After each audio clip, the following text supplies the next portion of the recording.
These days, there's so much variety on the market that it's almost impossible to tell what a car is just by looking at it.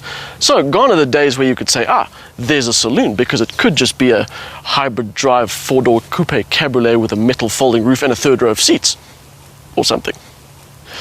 And that's exactly the problem I had when I first saw Peugeot's new 3008.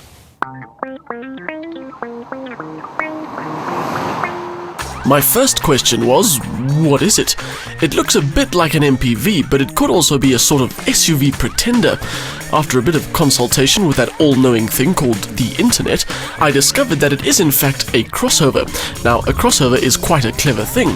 It combines the ease of use of a regular car with the abilities of a lifestyle vehicle. It'll pack a lot of stuff and handle dirt and rougher surfaces no problem, but still feel like a hatchback to drive. In theory. It does have a raised ride height and a decent wheel and tyre combo for off-roading, although there isn't any four-wheel drive system to speak of. But just looking at it, you wouldn't want to spend too much time on the dirt. It's almost too blingy with its big chrome mirrors and other shiny bits. By French standards, the overall design is quite common sense, although it still manages to be quite stylish.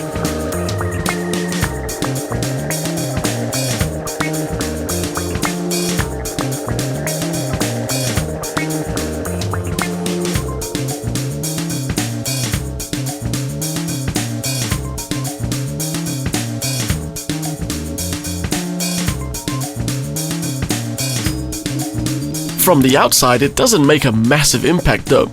It is a decent looking car with some attractive angles, but it's not head-turningly gorgeous, nothing that would really take you by surprise.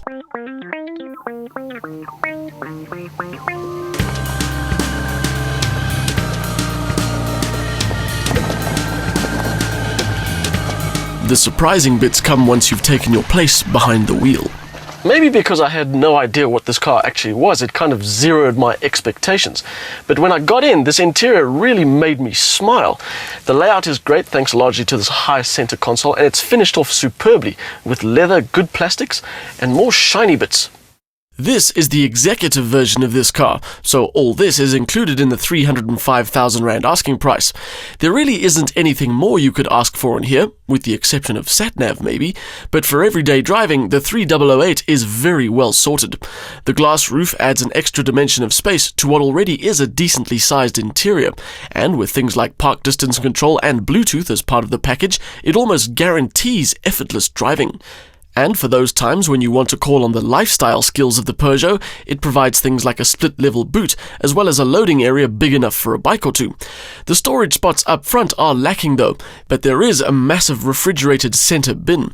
Be careful, it's so huge you may actually lose something in here, like your 5-year-old daughter. Now for the really great bit. This is the 3008 1600 motor, and it's good for all the plants and animals because it only spews 167 grams of CO2 per kilometer and uses 7.1 litres of fuel per 100 kilometers. And it's good for you because it's a turbo. It's got 115 kilowatts and 214 newton meters. I know you're probably thinking that a 1600 motor in a car this size is a little on the small side, but it has a really good pedigree. It's based on the motor in the Peugeot GTI, which is the same motor that's in the Mini Cooper S, and although this engine is down on power compared to those two, it gives the 3008 a real dose of enjoyment.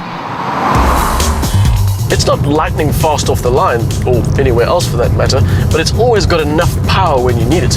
It's got a short, sharp gear shift, decent steering. I thought the interior of this car was surprising.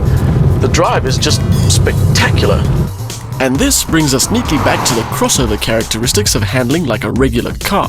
The 3008 is the only Peugeot to be fitted with a system called Dynamic Roll Control, which, as the name suggests, minimizes body roll.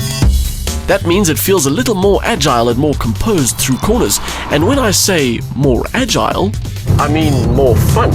The 3008 really doesn't mind cornering a bit harder than usual. And for something this tall, the handling is quite surprising really. Of course, there will be times where you won't be allowed to drive as vigorously as you would like, and in those cases, the dynamic roll control is there just to provide more stability. There are a few other tech bits packed into the 3008 that make it a good bet from a safety point of view, like the head-up display that's standard in this executive model. It not only provides speed and cruise information, but also a distance warning. And because the real concern isn't the amount of meters between you and the car in front, but the amount of time you'll have to react when something goes wrong, Peugeot's system very cleverly displays the time gap between you and the car you're following. Other safety bits include ABS, ESP, brake assist, and front, side, and curtain airbags. It also has an optional system called grip control, which works on the front wheels to provide the best traction to suit road conditions. So I've gone from not really knowing what the 3008 actually is to being quite surprised, to being utterly impressed. It manages the crossover bit with real style and ability. It's got a great engine, interior, ride setup, innovation, it's all there. Not only does it manage a few roles all in one, but it does so while still being a great car to drive. Don't be fooled by the engine's apparent modest capacity. Turbocharging means it has plenty of poke with no lag. It's a great cruiser too and does well on fuel on the open road. Add the spacious interior, high comfort levels and the great drive, and this has to be one of our favorite crossover vehicles. We'd like more usable storage space up front though.